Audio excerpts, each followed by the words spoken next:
ਦਰਸ਼ਕੋ break ਤੋਂ ਬਾਅਦ ਤੁਹਾਡਾ ਸਵਾਗਤ ਹੈ ਜੀ। ਡਾਕਟਰ ਸਾਹਿਬ ਹਮੇਸ਼ਾ ਦੀ ਤਰ੍ਹਾਂ ਅੱਜ ਵੀ ਆਪਾਂ ਆਪਣੇ ਦਰਸ਼ਕਾਂ ਦੀਆਂ ਜੋ ਵਿਚਾਰ ਆਏ ਨੇ ਫੇਸਬੁੱਕ ਦੇ ਉੱਪਰ ਉਹ ਆਪਾਂ ਲਵਾਂਗੇ। ਉਸ ਤੋਂ ਬਾਅਦ ਆਪਾਂ ਜਿਹੜਾ ਐਂਡ ਵਾਲਾ ਇਸ਼ੂ ਹੈ ਉਹਨੂੰ ਡਿਸਕਸ ਕਰਾਂਗੇ। ਉਸ ਤੋਂ ਬਾਅਦ ਆਪਾਂ ਅੱਜ ਦਾ ਵਿਚਾਰ ਲਵਾਂਗੇ ਜੀ। ਡਾਕਟਰ ਸਾਹਿਬ ਸਰਦਾਰ ਕਪੂਰ ਸਿੰਘ ਉਹਨਾਂ ਦੀ ਆਈਡੀ ਦੇ ਨਾਲ ਜਿਹੜਾ ਮੈਸੇਜ ਹੈ, ਡਾਕਟਰ ਸਾਹਿਬ ਗੁਰੂ ਜੀ ਨੇ ਕਿਹਾ ਸੀ ਪੰਥ ਖਾਲਸਾ ਖੇਤੀ ਮੇਰੀ ਹੌਂ ਸੰਭਾਲ ਕਰੋ ਤਿਸ ਕੇਰੀ ਦੇ ਮਹਾਵਾਕ ਅਨੁਸਾਰ ਗੁਰੂ ਮਹਾਰਾਜ ਦੀ ਕਿਰਪਾ ਹੁਣ ਸਟਾਰਟ ਹੋ ਗਈ ਹੈ। ਸਿੱਖ ਨੂੰ ਹੁਣ ਇਸ ਮੌਕੇ ਦੀ ਪਾਵਰ ਮੀਨਸ ਡਾਇਸਪੋਰਾ ਦੀ ਪਾਵਰ ਨੂੰ ਕਰੋ ਸਲੂਟ। ਸਲੂਟ ਤਾਂ ਗੁਰੂ ਨੂੰ ਹੈ ਤੇ ਗੁਰੂ ਹੀ ਵਰਤਦਾ ਹੈ। ਉਹ ਡਾਇਸਪੋਰਾ ਚੋਂ ਵਰਤੇ, ਉਸ ਧਰਤੀ ਦੇ ਜਾਏ ਜਾਈਆਂ ਖਲੋ ਜਾਣ, ਪਰ ਸਤਿਗੁਰੂ ਨੇ ਕੌਮ ਨੂੰ ਬੇਘਰੇ ਨਹੀਂ ਰਹਿਣ ਦੇਣਾ। ਇਹ ਗੁਰੂ ਦਾ ਸਾਡੇ ਨਾਲ ਇਕਰਾਰਨਾਮਾ ਹੈ। ਵੀਰ ਅਮਰਜੀਤ ਸਿੰਘ ਅੱਜ ਲਿਖਦੇ ਨੇ, ਡਾਕਟਰ ਸਾਹਿਬ ਵਾਹਿਗੁਰੂ ਜੀ ਕਾ ਖਾਲਸਾ ਵਾਹਿਗੁਰੂ ਜੀ ਕੀ ਫਤਿਹ। When the winds of change blow, some people build walls and others build windmills. ਸੋ ਕਦੇ ਤੁਸੀਂ ਕੈਲੀਫੋਰਨੀਆ ਜਾਓ ਤੇ ਫਿਰ ਉਹ ਟ੍ਰੇਸੀ ਮੈਂਟੀਕੇ ਤੋਂ ਲੈ ਕੇ ਤੁਸੀਂ ਵਿੰਡਮਿਲਸ ਦੇਖੋ ਕਿ ਉੱਥੇ ਹਵਾਵਾਂ ਦਾ ਰੁਖ ਐਸਾ ਲੋਕ ਦੇਖਣ ਆਉਂਦੇ ਨੇ ਕਿ ਵੀ ਕਿਵੇਂ ਉਸ ਹਵਾ ਚੋਂ ਹੀ ਪਾਵਰ ਤੁਸੀਂ ਕ੍ਰੀਏਟ ਕਰਦੇ ਹੋ। ਸੋ ਜ਼ਾਹਰ ਹੈ ਇੱਕ ਕੰਧ ਬਣਾ ਕੇ ਉਹਨੂੰ ਰੋਕਣ ਦੀ ਯਤਨ ਹੁੰਦੇ ਨੇ, ਇੱਕ ਜਿਸ ਪਾਸੇ ਹਵਾ ਜਾ ਰਹੀ ਹੈ ਉਸ ਚੋਂ ਉਹ ਵਿੰਡਮਿਲ ਬਣਾਉਂਦੇ ਨੇ। ਵਟ ਏ ਥਾਟ। ਕਸ਼ਮੀਰ ਵਿਰਕ ਲਿਖਦੇ ਨੇ, ਡਾਕਟਰ ਸਾਹਿਬ ਤੁਹਾਨੂੰ ਤੇ ਸਾਰੀ ਟੀਮ ਨੂੰ ਵਾਹਿਗੁਰੂ ਜੀ ਕਾ ਖਾਲਸਾ ਵਾਹਿਗੁਰੂ ਜੀ ਕੀ ਫਤਿਹ। ਖਾਲਿਸਤਾਨ ਜ਼ਿੰਦਾਬਾਦ ਜ਼ਿੰਦਾਬਾਦ ਜ਼ਿੰਦਾਬਾਦ। ਸਿੰਘ ਕੰਗ ਲਿਖਦੇ ਨੇ, ਵੈਰੀ ਗੁੱਡ ਖਾਲਸਾ ਜੀ, god bless you all referendum on the way for ਆਜ਼ਾਦੀ। ਬਹੁਤ ਸ਼ੁਕਰੀਆ ਕੰਗ ਸਾਹਿਬ। ਵੀਰ ਹਰਮੇਲ ਸਿੰਘ ਲਿਖਦੇ ਨੇ, ਵਾਹਿਗੁਰੂ ਜੀ ਕਾ ਖਾਲਸਾ ਵਾਹਿਗੁਰੂ ਜੀ ਕੀ ਫਤਿਹ। ਡਾਕਟਰ ਸਾਹਿਬ ਜੀ 15 ਅਗਸਤ 1947 ਦਾ ਦਿਨ ਸਿੱਖ ਕੌਮ ਨਾਲ ਵਿਸ਼ਵਾਸਘਾਤ ਦਾ ਦਿਨ ਸੀ। ਹੁਣ ਸਿੱਖ ਕੌਮ ਕੋਲ ਖਾਲਿਸਤਾਨ ਪ੍ਰਾਪਤ ਕਰਨ ਤੋਂ ਬਿਨਾਂ ਹੋਰ ਕੋਈ ਰਸਤਾ ਨਹੀਂ ਬਚਿਆ। 1.5 ਲੱਖ ਤੋਂ ਵੱਧ ਸ਼ਹੀਦ ਸਿੰਘਾਂ ਸਿੰਘਣੀਆਂ ਦਾ ਸੁਪਨਾ ਜ਼ਰੂਰ ਸਾਕਾਰ ਹੋਵੇਗਾ। ਖਾਲਿਸਤਾਨ ਜ਼ਿੰਦਾਬਾਦ। ਤੁਹਾਡੇ ਮੂੰਹ 'ਚ ਘਿਓ ਸ਼ੱਕਰ ਔਰ ਇਹਦੇ 'ਚ ਕੋਈ ਸ਼ੱਕ ਨਹੀਂ ਹੈ ਕਿ ਅਲਟੀਮੇਟਲੀ ਜਿਵੇਂ 20ਵੀਂ ਸਦੀ ਦੇ ਮਹਾਨ ਸਿੱਖ ਸੰਤ ਜਰਨੈਲ ਸਿੰਘ ਜੀ ਖਾਲਸਾ ਪਿੰਡਾਂ ਵਾਲੇ ਇਹ ਹਮੇਸ਼ਾ ਕਹਿੰਦੇ ਸੀ, ਖਾਲਸਾ ਜੀ ਸ਼ਹੀਦਾਂ ਦੇ ਖੂਨ ਦਾ ਹੱਕ ਲੈਣਾ। ਤੇ ਹੁਣ ਇਹ 1.5 ਲੱਖ ਸਾਡੇ ਸਿੰਘਾਂ ਸਿੰਘਣੀਆਂ ਦਾ ਡੁੱਲਿਆ ਖੂਨ, ਉਹਨਾਂ ਦਾ ਖੂਨ ਦਾ ਹੱਕ ਖਾਲਿਸਤਾਨ ਦੀ ਪ੍ਰਾਪਤੀ ਹੀ ਹੈ। ਵੀਰ ਦਵਿੰਦਰ ਸਿੰਘ ਲਿਖਦੇ ਨੇ, ਡਾਕਟਰ ਸਾਹਿਬ ਜੀ ਵਾਹਿਗੁਰੂ ਜੀ ਕਾ ਖਾਲਸਾ ਵਾਹਿਗੁਰੂ ਜੀ ਕੀ ਫਤਿਹ। ਅਮਰਜੀਤ ਬਾਜਵਾ, ਗੁਰਦੀਪ ਧਾਲੀਵਾਲ, ਜਿਮੀ ਢਿੱਲੋਂ, ਗਜਿੰਦਰ ਸਿੰਘ ਖਾਲਸਾ, ਭੁਪਿੰਦਰ ਸਿੰਘ ਇੱਕ ਪਾਕਿਸਤਾਨੀ ਵੀਰ ਨੇ, ਫਿਰ ਪਾਕਿਸਤਾਨੀ ਵੀਰ ਉਰਦੂ 'ਚ ਉਹਨਾਂ ਨੇ ਲਿਖਿਆ, ਔਰ ਗੁਰਪ੍ਰੀਤ ਸਿੰਘ ਉਹਨਾਂ ਨੇ ਸਾਨੂੰ ਇਹ ਦਿੱਤਾ ਹੈ ਥੋੜ੍ਹਾ ਕਿ ਡਾਕਟਰ ਸਾਹਿਬ Indian agencies also keeping sharp eyes on TV 84 activity. ਬਹੁਤ ਮੁਬਾਰਕ, ਜ਼ਰੂਰ ਦੇਖਣ। ਉਹਨਾਂ 'ਚੋਂ ਵੀ ਜੇ ਸੱਚਮੁੱਚ ਕੋਈ ਉਹਨਾਂ 'ਚ ਇਮਾਨਦਾਰ ਮਾਂ ਪਿਓ ਦਾ ਜੰਮਿਆ ਹੋਏਗਾ ਤੇ ਉਹ ਅਲਟੀਮੇਟਲੀ ਖਾਲਿਸਤਾਨ ਦਾ ਹਮਾਇਤੀ ਬਣੇਗਾ। ਉਹਨਾਂ ਨੂੰ ਵੀ ਸਮਝ ਆਏਗੀ ਕਿ ਭਾਈ ਤੁਹਾਡਾ ਭਲਾ ਇਸੇ 'ਚ ਹੀ ਆ, ਤੁਸੀਂ ਆਪਣਾ ਟਿੰਡ ਪੂੜੀ ਚੁੱਕੋ, ਜਾਓ ਜਮਨਾ ਪਾਰ ਤੇ ਸਾਨੂੰ ਵਿਚਕਾਰ ਰੱਖ ਦਿਓ ਤੇ ਤੁਸੀਂ ਵੀ ਜਾ ਕੇ ਉੱਥੇ ਆਪਣਾ ਭਾਵੇਂ ਗਾਂ ਮਾਤਾ ਦਾ ਜੋ ਮਰਜੀ ਕੋਲਡ ਡਰਿੰਕ ਲਓ ਕੇ ਹੌਟ ਮਿਲਕ ਪੀਓ। ਅਸੀਂ ਨਹੀਂ ਕਹਿਣਾ, ਫਿਰ ਕਹਿਣਗੇ ਜੀ ਦੇਖੋ ਸਾਡੇ ਖਿਲਾਫ ਕਹਿਤਾ। ਸੰਜੂ ਬਾਬਾ ਲਿਖਦੇ ਨੇ, ਗੁੱਡ ਸਰਦਾਰ ਜੀ। ਗੁਰਪ੍ਰੀਤ ਸਿੰਘ ਹੈਲੋ ਜੀ। ਸੋ ਇਹਨਾਂ ਸਾਰੇ ਹੀ ਵੀਰਾਂ ਭੈਣਾਂ ਦਾ ਬਹੁਤ ਬਹੁਤ ਸ਼ੁਕਰੀਆ। ਔਰ ਹੁਣ ਅਸੀਂ ਤੀਸਰੇ ਟੌਪਿਕ ਤੇ ਆਉਂਦੇ। ਇੱਕ ਪਾਸੇ ਮੋਦੀ ਉੱਥੋਂ ਲਾਲ ਕਿਲੇ ਤੋਂ ਖਲੋ ਕੇ ਜਿਹੜਾ ਉਹ ਗੱਪਾਂ ਹਾਂਕ ਰਿਹਾ ਕਾਨੂੰਨ, ਔਰ ਦੂਸਰਾ ਔਰ ਜਿਹੜਾ ਇਸ ਵੇਲੇ ਅਸਲੀ ਰਾਜ ਹੈ ਇਹ ਤਾਂ ਥਾਪਿਆ ਹੋਇਆ ਨਾ, ਅਸਲੀ RSS ਪਾਵਰ ਹੈ ਨਾਗਪੁਰ 'ਚ। ਉਹਦਾ ਜਿਹੜਾ ਮੁਖੀ ਹੈ ਮੋਹਨ ਭਾਗਵਤ, ਉਸ ਸਭ ਤੋਂ ਪਾਵਰਫੁਲ ਐਂਟਿਟੀ ਜੇ ਇਸ ਵੇਲੇ ਕੋਈ ਉਸ ਖਿੱਤੇ 'ਚ ਹੈ ਤੇ ਉਹ ਮੋਹਨ ਭਾਗਵਤ ਹੈ।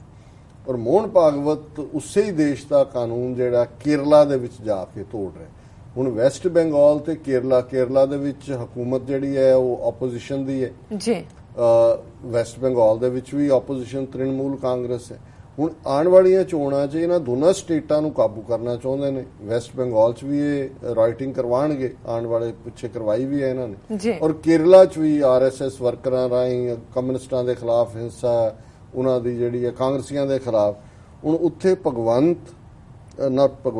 ਭਾਗਵਤ ਅਨਫਰਲਡ ਫਲੈਗ ਇਨ ਕੇਰਲਾ ਸਕੂਲ ਡਿਸਪਾਈਟ ਕਲੈਕਟਰਸ ਆਬਜੈਕਸ਼ਨ।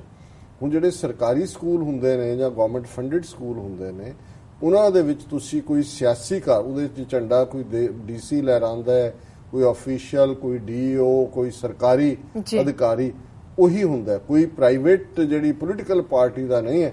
ਪਰ ਇਹ ਜਿਹੜਾ ਹੈ ਭਾਗਵਤ ਇਹ ਜ਼ਿੱਦ ਕਰਕੇ ਗਿਆ। RSS chief Mohan Bhagwat on Tuesday unfurled the Indian tricolour in a government aided school here Despite being told by authorities that political personalities can't do this sparked criticism from the CPIM and the Congress. उन्होंने कहा जी ये बिल्कुल और school है ਜਿਹੜਾ ਕਰਨੇ ਕਮਾਨ school management ਨੇ ਉਹਨੂੰ ਸੱਦਿਆ, ਉਹ RSS ਦੀ ਮੈਨੇਜਮੈਂਟ ਹੈ ਲੋਕਲ, ਪਰ ਉਹਦੇ ਚ ਉਹਨਾਂ ਨੇ ਕਿਹਾ ਦਿਸ ਇਜ਼ ਇਹ ਹੁਣ ਉਹਨਾਂ ਦਾ ਅਫੀਸ਼ੀਅਲ ਕਹਿ ਰਿਹਾ ਜਿਹੜਾ CPIM ਜਿਨ੍ਹਾਂ ਦੀ ਹਕੂਮਤ leader, this is a brazen violation of the law of the land.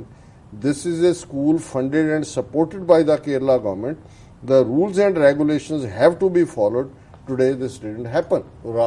Openly told रहे और उन्होंने RSS अपनी explanation दे रहे कि जी ਜਿਹੜਾ ਮੋਹਨ ਭਾਗਵਤ ਹੈ ਕੋਈ ਪੋਲੀਟੀਕਲ ਲੀਡਰ ਥੋੜੀ ਹੈ, RSS ਤਾਂ ਸਮਾਜਿਕ ਸੰਸਥਾ ਹੈ। ਇਹ ਹੈ ਕਿ ਵੀ ਰੋਟੀ ਖਾਵੋ ਸ਼ੱਕਰ ਨਾਲ ਤੇ ਦੁਨੀਆ ਲੁੱਟੋ ਮੱਕਰ ਨਾਲ, ਝੂਠ ਬੋਲੋ ਸੀਨਾ ਜ਼ੋਰੀ, ਪਹਿਲਾਂ ਇੱਕ ਚੋਰੀ ਉੱਪਰੋਂ ਸੀਨਾ ਜ਼ੋਰੀ, ਇੱਕ ਤੁਸੀਂ ਕਾਨੂੰਨ ਦੀਆਂ ਜੋ ਕਹਿੰਦੇ ਨਾ ਨਾ ਨਾ ਅਸੀਂ ਤਾਂ ਜਿਹੜੇ ਆ ਅਸੀਂ ਥੋੜੀ ਇਹ ਕਰ ਰਹੇ ਹਾਂ, ਅਸੀਂ ਤਾਂ ਬਿਲਕੁਲ ਪੀਸਫੁਲ, ਅਸੀਂ ਤਾਂ ਪੋਲੀਟੀਕਲ ਹੈ ਹੀ ਨਹੀਂ। ਜੀ ਜੀ ਬਿਲਕੁਲ। ਡਾਕਟਰ ਸਾਹਿਬ ਹੁਣ ਤੇ ਸਾਡੇ ਦਰਸ਼ਕਾਂ ਦੱਸੋ ਅੱਜ ਤੱਕ ਦੇਖੋ ਸਾਡੇ ਉਸ ਖਿੱਤੇ ਦੇ ਵਿੱਚ 6 ਰੁੱਤਾਂ ਤੇ 12 ਮਹੀਨੇ ਉਹਦੇ ਮੁਤਾਬਕ ਬਣਦੇ ਨੇ ਜਿਹਨਾਂ ਨੂੰ ਦੇਸੀ ਮਹੀਨੇ ਕਿਹਾ ਜਾਂਦਾ ਹੈ ਔਰ ਉਸ ਦੇ ਹਰ ਮਹੀਨੇ ਦੀ ਇੱਕ ਆਪਣੀ ਬਹਾਰ ਹੁੰਦੀ ਹੈ, ਭਾਵੇਂ ਮੀਂਹ ਹੁੰਦਾ ਹੈ, ਸਾਵਣ ਦਾ ਵੀ ਮੀਂਹ ਹੈ ਤੇ ਭਾਦੋ ਦਾ ਵੀ ਹੈ ਤੇ ਜੇਠ ਦੀ ਵੀ ਗਰਮੀ ਹੈ ਤੇ ਹਾੜ ਦੀ ਵੀ ਹੈ, ਪਰ ਉਹ ਖਿੱਤੇ ਵਾਲੇ ਦੱਸ ਸਕਦੇ ਨੇ ਜੇਠ ਤੇ ਹਾੜ ਦੀ ਗਰਮੀ।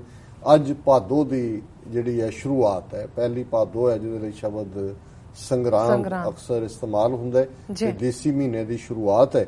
ਔਰ ਦੋ ਜਿਹੜੀਆਂ ਕੰਪੋਜੀਸ਼ਨਸ ਨੇ ਬਾਣੀਆਂ ਗੁਰੂ ਗ੍ਰੰਥ ਸਾਹਿਬ ਚ 12 ਮਹੀਨਿਆਂ ਨੂੰ ਸੰਬੋਧਿਤ, ਇੱਕ ਰਾਗ ਤੁਖਾਰੀ ਦੇ ਵਿੱਚ ਹੈ ਗੁਰੂ ਨਾਨਕ ਸਾਹਿਬ ਦਾ 12ਵਾਂ, ਇੱਕ ਪੰਜਵੇਂ ਪਾਤਸ਼ਾਹ ਦਾ 12ਵਾਂ ਮਾਝ ਰਾਗ ਦੇ ਵਿੱਚ ਹੈ। ਸੋ ਜਦੋਂ ਮਾਝ ਰਾਗ ਦੇ ਵਿੱਚ ਭਾਦੋਏ ਭਰਮ ਭੁਲਾਣੀਆਂ, ਦੂਜਾ ਲੱਗਾ ਹੇਤ ਲੱਖ ਸਿਗਾਰ ਬਣਾਇਆ ਕਾਰਜ ਨਾਹੀ, ਇਹ ਅਕਸਰ ਪੜਿਆ ਜਾਂਦਾ ਹੈ ਕਿ ਭਾਈ ਕਿਵੇਂ, ਕਿਉਂਕਿ ਸਾਵਣ ਔਰ ਭਾਦੋ ਬਹੁਤ ਸਾਰੀ ਪੋਇਟਰੀ ਵੀ ਉਸ ਖਿੱਤੇ ਦੀ ਉਰਦੂ ਦੀ ਹੋਏ, ਫਾਰਸੀ ਦੀ ਹੋਏ ਔਰ ਸਾਡੀ ਆਪਣੀ ਪੰਜਾਬੀ ਜ਼ਬਾਨ ਦੀ ਹੋਏ, ਸਾਵਣ ਭਾਦੋ ਰੋਮਾਂਟਿਕ ਮਹੀਨੇ ਨੇ, ਮੇਲ ਦੀ ਗੱਲ ਹੈ, ਕੰਮਕਾਰ ਨਹੀਂ ਸੀ ਹੁੰਦਾ, ਜਿਵੇਂ ਇੱਥੇ ਵੀ ਇੰਗਲੈਂਡ 'ਚ ਵੀ ਕਹਿੰਦੇ ਨੇ store something for the rainy day, ਕਿਉਂਕਿ ਮੀਂਹ 'ਚ ਕੰਮ ਨਹੀਂ ਸੀ ਹੁੰਦੇ। ਸੋ ਉੱਥੇ ਵੀ ਘੱਟੋ ਘੱਟ ਮਿਹਨਤ ਜੇਠ ਹਾੜ ਕਰਨ ਤੋਂ ਬਾਅਦ ਇੰਨਾ ਕੁ ਘਰ 'ਚ ਹੁੰਦਾ ਸੀ ਵੀ ਸਾਵਣ ਭਾਦੋ ਤੁਸੀਂ ਜਿਹੜਾ ਉਹ ਉਸ ਘਰ 'ਚ ਬਿਤਾਉਂਦੇ ਹੋ। ਬਾਲ ਪੂੜਿਆਂ ਦੀ ਗੱਲ ਹੈ, ਖੀਰ ਦੀ ਗੱਲ ਹੈ, ਉਹ ਮੱਛਰ ਵੀ ਨਿਕਲ ਆਉਂਦੇ ਸੀ, ਸੱਪ ਵੀ ਆ ਜਾਂਦੇ ਸੀ, ਇਹਦਾ ਵੀ ਗੁਰੂ ਨਾਨਕ ਸਾਹਿਬ ਨੇ ਜ਼ਿਕਰ ਕੀਤਾ।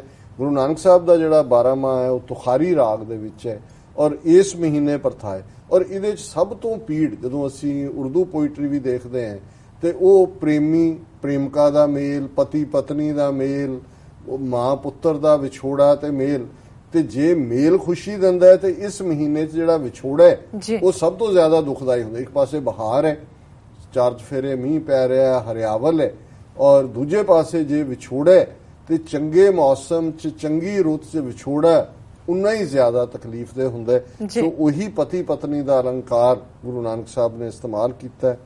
ਭਾਦੋ ਭਰਮ ਭੁੱਲੀ ਭਰ ਜੋਬਨ ਪਛਤਾਣੀ, ਜਲ ਥਲ ਨੀਰ ਭਰੇ ਬਰਸ ਰੁੱਤੇ ਰੰਗ ਮਾਣੀ, ਬਰਸੈ ਨਿਸਕਾਲੀ ਕਿਉਂ ਸੁਖ ਬਾਲੀ, ਦਾਦਰ ਮੋਰ ਲਵੰਤੇ ਪ੍ਰਿਯੋ ਪ੍ਰਿਯੋ ਚਵੈ ਬਬੀਹਾ ਬੋਲੇ, ਭੁਯੰਗਮ ਫਿਰੈ ਡਸੰਤੇ। ਹੁਣ ਇਹ ਉਸ ਸੀਨ ਨੂੰ ਬਿਆਨਿਆ ਕਿ ਭਾਈ ਭਾਦੋ ਦਾ ਮਹੀਨਾ ਔਰ ਇਹ ਰਾਹ ਭੁੱਲ ਗਈ। ਹੁਣ ਇਹ ਪਤਨੀ ਦੇ ਕੰਟੈਕਸਟ ਦੇ ਵਿੱਚ ਹੈ ਕਿ ਪਤੀ ਤੋਂ ਵਿਛੋੜਾ ਹੋ ਗਿਆ, ਭਰ ਜੋਬਨ ਪਛਤਾਣੀ, ਭਰ ਜਵਾਨੀ ਦੇ ਵਿੱਚ ਪਤਨੀ ਪਛਤਾ ਰਹੀ ਹੈ ਕਿ ਮੈਂ ਆਪਣੇ ਪ੍ਰੀਤਮ ਪਿਆਰੇ ਤੋਂ ਕਿਉਂ ਵਿਛੜੀ। ਚਾਰ ਚਫੇਰੇ ਇੰਨਾ ਕੁ ਮੀਂਹ ਪਿਆ, ਜਲ ਥਲ ਨੀਰ ਭਰੇ, ਚਾਰ ਚਫੇਰੇ ਪਾਣੀ ਹੈ, ਬਰਸ ਰੁੱਤੇ ਰੰਗ ਮਾਣੀ। ਹੁਣ ਇੱਕ ਪਾਸੇ ਮੀਂਹ ਵਰਸਿਆ ਹੈ, ਚਾਰ ਚਫੇਰੇ, ਇੱਕ ਚਾਹ ਦੀ ਰੁੱਤ ਹੈ, ਰੰਗ ਦੀ ਰੁੱਤ ਹੈ, ਬਰਸਿਆ ਨਿਸਕਾਲੀ ਕਿਉਂ। ਹੁਣ ਜਦੋਂ ਕਾਲੀ ਬੋਲੀ ਰਾਤ ਹੁੰਦੀ ਹੈ ਸਾਵਣ ਭਾਦੋ, ਜਦੋਂ ਬਿਜਲੀ ਵੀ ਚਾਰ ਚਫੇਰਾ ਹਨੇਰਾ ਹੁੰਦਾ ਔਰ ਕਾਲੀ ਬੋਲੀ ਰਾਤ ਅਸੀਂ ਉਹਨੂੰ ਕਹਿੰਦੇ ਕਿ ਬਈ ਕਾਲੀ ਰਾਤ ਹੈ, ਨਿਸ਼ਾ ਨੂੰ ਕਹਿੰਦੇ ਨੇ, ਸੰਸਕ੍ਰਿਤ ਚੋਂ ਆਇਆ ਸ਼ਬਦ ਹੈ। ਬਰਸਿਆ ਨਿਸਕਾਲੀ ਕਿਉਂ ਸੁਖ, ਹੁਣ ਮੀਂਹ ਪੈ ਰਿਹਾ, ਸੁਖ ਬਾਲੀ, ਪਰ ਜੋਬਨ ਮਤੀ ਔਰਤ ਜਿਹੜੀ ਹੈ ਉਹਨੂੰ ਕਿਵੇਂ ਸੁੱਖ ਮਿਲੇ ਉਸ ਕਾਲੀਆਂ ਰਾਤਾਂ ਦੇ ਵਿੱਚ ਜੇ ਉਹਦਾ ਪਿਆਰਾ ਉਹਦੇ ਕੋਲ ਨਹੀਂ ਹੈ।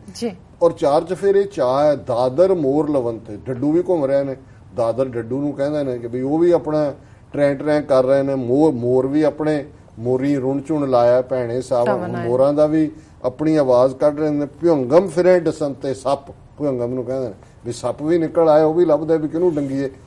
ਹੁਣ ਇਹ ਉਸ ਧਰਤੀ ਨਾਲ ਜਿਹੜਾ ਰਿਹਾ, ਜਿਹਨੇ ਉੱਥੇ ਦੇਖਿਆ, ਹੁਣ ਇੱਥੋਂ ਦੇ ਜੰਮੇ ਬੜੇ ਬੱਚਿਆਂ ਨੂੰ ਕਹੋ ਜੀ ਉੱਥੇ snakes, what kind of land is that, ਪਰ ਉਹ ਸਾਰੇ ਕੁਦਰਤ ਦਾ ਰੰਗ ਹੈ। ਮੋਰ ਵੀ ਨੇ, ਡੱਡੂ ਵੀ ਨੇ, ਸੱਪ ਵੀ ਨੇ, ਬਹਾਰ ਵੀ ਹੈ, ਸਰੋਵਰ ਵੀ ਭਰੇ ਹੋਏ ਨੇ, ਚਾਰ ਚਫੇਰੇ ਹਰਿਆਵਲ ਵੀ ਹੈ, ਖੀਰਾਂ ਪੂੜਿਆਂ ਦੀ ਖੁਸ਼ਬੂ। ਇਸ ਤੋਂ ਵੱਧ ਕੇ ਹਾਰਮੋਨੀ ਕੀ ਹੈ ਜਿਹੜੀ ਸਾਡੇ ਉਸ ਪੰਜਾਬ ਦੇ ਖਿੱਤੇ 'ਚ 6 ਰੁੱਤਾਂ ਦੇ ਨਾਲ ਮਨੁੱਖ ਔਰ ਕੁਦਰਤ ਦੀ ਸੀ। ਮੱਛਰ ਡੰਗ, ਹੁਣ ਮੱਛਰ ਵੀ ਆ ਗਿਆ, ਇੰਨੀ 8-8 ਲੱਤਾਂ ਵਾਲਾ ਮੱਛਰ ਹੁੰਦਾ, ਪਹਿਲੇ ਵੀ ਲੱਤ ਲਟਕ ਰਹੀ ਹੁੰਦੀ। ਮੱਛਰ ਡੰਗ ਸਾਇਰ ਪਰ ਸੁਪਰ ਬਿਨ ਹਰ ਕਿਉਂ ਸੁਖ ਪਾਈਏ। ਹੁਣ ਚਾਰ ਚਫੇਰੇ ਮੱਛਰ ਵੀ ਡੰਗ ਰਹੇ ਨੇ, ਪਰ ਸਮੁੰਦਰ ਸਰੋਵਰ ਸਾਇਰ, ਵੈਸੇ ਸਮੁੰਦਰ ਨੂੰ ਕਹਿੰਦੇ ਨੇ, ਪਰ ਭਰਿਆ ਸਰੋਵਰ ਜਿਹੜਾ ਉਹ ਨੱਕੋ ਨੱਕ ਭਰੇ ਹੋਏ ਨੇ। ਬਿਨ ਹਰ ਕਿਉਂ ਸੁਖ, ਹੁਣ ਚਾਰ ਚਫੇਰੇ ਚਾਹ ਹੈ, ਜਿਵੇਂ ਪਤਨੀ ਨੂੰ ਆਪਣੇ ਪਤੀ ਤੋਂ ਬਿਨਾ, ਪਿਆਰੀ ਨੂੰ ਆਪਣੇ ਪਿਆਰੇ ਤੋਂ ਬਿਨਾ ਸੁਖ ਨਜ਼ਰ ਨਹੀਂ ਆਉਂਦਾ, ਉਹ ਦੁੱਖ ਹੈ। ਇਸੇ ਤਰ੍ਹਾਂ ਹੁਣ ਇਹ ਉਸ ਰੂਹ ਦੀ ਗੱਲ ਹੈ ਕਿ ਰੂਹ ਦੇ ਨਾਲ, ਜੇ ਪ੍ਰਭੂ ਦੇ ਨਾਲ ਉਹ ਜੁੜੀ ਹੋਈ ਰੂਹ ਨਹੀਂ ਹੈ ਤੇ ਕਿਵੇਂ ਸੁਖ ਮਿਲ ਸਕਦਾ। ਨਾਨਕ ਪੂਛ ਚਲੋ ਗੁਰ ਆਪਣੇ, ਜੈ ਪ੍ਰਭ ਤੈ ਹੀ ਜਾਈਏ। ਹੁਣ ਗੁਰੂ ਨਾਨਕ ਸਾਹਿਬ ਇੱਕ ਸਵਾਲ ਕੀਤਾ ਹੈ ਕਿ ਵੀ ਇਹ ਸਾਰਾ ਚਾਰ ਚਫੇਰਾ ਰੁੱਤ ਦੇ ਵਿੱਚ ਹੈ ਤੇ ਪਿਆਰੇ ਤੋਂ ਬਿਨਾ ਕਿਵੇਂ ਸੁੱਖ ਮਿਲੇ, ਉਸ ਰੱਬ ਤੋਂ ਬਿਨਾ ਕਿਵੇਂ ਮਨ ਦੇ ਵਿੱਚ ਟਿਕਾਏ, ਚੈਨ ਆਏ। ਤੇ ਗੁਰੂ ਸਾਹਿਬ ਨੇ ਫਰਮਾਇਆ, ਨਾਨਕ ਪੂਛ ਚਲੋ ਗੁਰ ਆਪਣੇ। ਜੇ ਅਸੀਂ ਆਪਣਾ ਆਪਾ ਰੱਬ ਦੇ ਹਵਾਲੇ ਕਰ ਦਿੱਤਾ ਹੈ, ਪੂਛ ਚਲੋ ਦਾ ਮਤਲਬ ਰਜ਼ਾ 'ਚ ਰਹਿਣਾ, ਹੁਕਮ ਰਜ਼ਾਈ ਚੱਲਣਾ, ਨਾਨਕ ਲਿਖਿਆ ਨਾਲ। ਇਸਲਾਮ ਦੇ ਵੀ ਇਹ ਬਿਊਟੀ ਹੈ ਕਿ ਇਸਲਾਮ ਦੇ ਵਿੱਚ ਵੀ, ਇਸਲਾਮ ਦਾ ਮਤਲਬ ਹੀ ਹੈ ਆਪਣੇ ਆਪ ਨੂੰ ਅਰਪਣ ਕਰਨ ਵਾਲਾ। ਮੁਸਲਮਾਨ ਉਹ ਹੈ ਜਿਹੜਾ ਰੱਬ ਦੀ ਰਜ਼ਾ ਦੇ ਵਿੱਚ ਜਾਂਦਾ, ਜਿਹਨੂੰ ਗੁਰੂ ਸਾਹਿਬ ਨੇ ਬੰਦੇ ਸੇ ਜੇ ਪਵੇ ਵਿੱਚ ਬੰਦੀ ਤੱਕਣ ਕੋ ਦੀਦਾਰ, ਕਿ ਜੇ ਤੁਸੀਂ ਉਹਦਾ ਦੀਦਾਰ ਜਲਵਾ ਦੇਖਣਾ ਤੇ ਬੰਦੀ ਦੇ ਵਿੱਚ ਪੈਣਾ ਪਏਗਾ, ਬੰਦੀ 'ਚ ਪੈਣਾ, ਹੁਕਮ 'ਚ ਰਹਿਣਾ, ਰਜ਼ਾ 'ਚ ਰਹਿਣਾ। ਤੇ ਗੁਰੂ ਸਾਹਿਬ ਫਰਮਾਉਂਦੇ ਨੇ, ਨਾਨਕ ਪੂਛ ਚਲੋ ਗੁਰ ਆਪਣੇ, ਕਿ ਭਾਈ ਜੇ ਗੁਰੂ ਦੀ ਰਜ਼ਾ ਦੇ ਵਿੱਚ, ਅਕਾਲ ਪੁਰਖ ਦੇ ਭਾਣੇ 'ਚ ਅਸੀਂ ਰਹਿਣਾ ਸਿੱਖ ਜਾਈਏ, ਜੈ ਪ੍ਰਭ ਤੈ ਹੀ ਜਾਈਏ, ਔਰ ਇਹ ਕਰ ਲਈਏ ਕਿ ਜਿੱਥੇ ਮੈਨੂੰ ਵਾਹਿਗੁਰੂ ਲੈ ਜਾਏਗਾ ਮੈਂ ਉੱਥੇ ਹੀ ਜਾਵਾਂਗਾ, ਕਿ ਮੈਂ ਉਹੀ ਕੁਛ ਕਰਾਂਗਾ।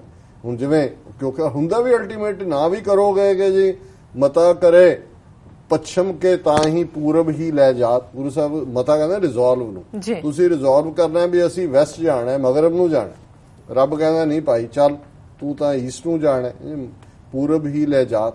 ਸੋ ਅਲਟੀਮੇਟਲੀ ਇਹੀ ਇਸ ਮਹੀਨੇ ਦਾ ਗੁਰੂ ਸਾਹਿਬ ਦਾ ਉਪਦੇਸ਼ ਹੈ, ਉਹਨਾਂ ਦੀ ਸਿੱਖਿਆ ਕਿ ਭਾਈ ਰਜ਼ਾ ਦੇ ਵਿੱਚ ਰਹਿਣਾ, ਤੇ ਜਿਹੜੀਆਂ ਰੂਹਾਂ ਰੱਬ ਦੀ ਰਜ਼ਾ 'ਚ ਰਹਿੰਦੀਆਂ ਨੇ ਉਹਨਾਂ ਨੂੰ ਹਰ ਰੁੱਤ ਸੁਹਾਂਦੀ ਹੈ, ਹਰ ਮੌਸਮ, ਹਰ ਦੇਸ਼, ਹਰ ਥਾਂ ਤੇ ਉਹ ਚਾਅ ਔਰ ਆਨੰਦ ਦੇ ਵਿੱਚ ਵਸਦੇ। ਜੀ ਡਾਕਟਰ ਸਾਹਿਬ, ਤੁਹਾਡਾ ਬਹੁਤ ਬਹੁਤ ਸ਼ੁਕਰੀਆ। ਤੁਸੀਂ ਅੱਜ ਦੇ ਅਹਿਮ ਇਸ਼ੂ ਤੇ ਅੱਜ ਦਾ ਵਿਚਾਰ ਸਾਡੇ ਦਰਸ਼ਕਾਂ ਸਾਂਝਾ ਕੀਤਾ। ਇਸ ਨਾਲ ਆਪਣੇ ਵਿਊਅਰਸ ਕੋਲ ਲੈਣੀ ਇਜਾਜ਼ਤ। ਵਿਊਅਰਸ, ਇਹ ਸੀ ਭਾਦੋਂ ਮਹੀਨੇ ਦਾ ਪਹਿਲਾ ਪ੍ਰੋਗਰਾਮ ਸੱਚੋ ਸੱਚ, ਜਿਸ ਵਿੱਚ ਡਾਕਟਰ ਸਾਹਿਬ ਨੇ ਆਪਣੇ ਬਹੁਤ ਹੀ ਅਹਿਮ ਵਿਚਾਰ ਦਿੱਤੇ। ਆਈ ਹੋਪ ਤੁਹਾਨੂੰ ਸਾਰਿਆਂ ਨੂੰ ਪਸੰਦ ਆਏ ਹੋਣਗੇ। ਅਸੀਂ ਚਾਹਾਂਗੇ ਕਿ ਤੁਸੀਂ ਆਪਣੇ ਜੋ ਰਾਏ ਨੇ, ਸੁਝਾਅ ਨੇ, ਉਹ ਸਾਨੂੰ ਸਾਡੇ ਇਸ ਪਤੇ ਤੇ ਭੇਜ ਸਕਦੇ ਹੋ, sos@tv84.tv ਤੇ। ਅਸੀਂ ਆਪਣਾ ਪ੍ਰੋਗਰਾਮ ਲੈ ਕੇ ਫਿਰ ਦੁਬਾਰਾ ਹਾਜ਼ਰ ਹੋਵਾਂਗੇ। ਤਦ ਤੱਕ ਲਈ ਮੈਨੂੰ ਤੇ ਆਪਣਾ ਸੁਣਾ ਗਿਆ ਦੋ ਦੇਖਦੇ ਰਹੋ TV84। ਰਾਧੇ ਫਤਿਹ। ਵਾਹਿਗੁਰੂ ਜੀ ਕਾ ਖਾਲਸਾ, ਵਾਹਿਗੁਰੂ ਜੀ ਕੀ ਫਤਿਹ।